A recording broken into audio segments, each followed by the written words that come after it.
أهلا بيكم في من القلب للقلب. غدر الصحاب. قصتنا النهاردة بيقول: يا نور، إحنا كنا 3 أصحاب من أيام المدرسة، ناكل لقمة واحدة ونقسم المصروف ونقف جنب بعض في أي دقيقة.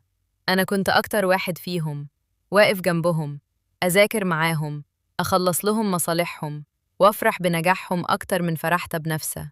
كنت شايفهم إخوات، مش مجرد صحاب. مع الوقت واحد فينا بدأ ينجح في شغله نجاح كبير، فرحت له من قلبي. لكن فجأة بدأ يبعد، بقيت أحس إنه بيتجنب يقابلني، وكأني بقيت حاجة تقيلة عليه. والمصيبة لما جت فرصة شغل كبيرة، كنت أنا المرشح الطبيعي ليها، لكنه اشتغل إنه يبعدني وادى مكاني لحد تاني علشان يبان هو الوحيد المميز وسطنا.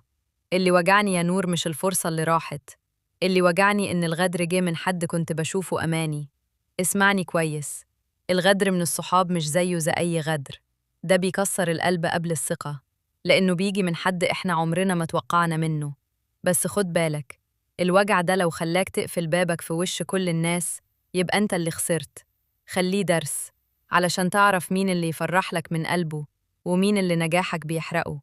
احتفظ بالناس اللي نجاحهم يفرحك ونجاحك يفرحهم، والباقي سيبه وراه. لأن الصحوبية الحقيقية مش في العشرة، الصحوبية الحقيقية في القلب اللي ما يعرفش غدر.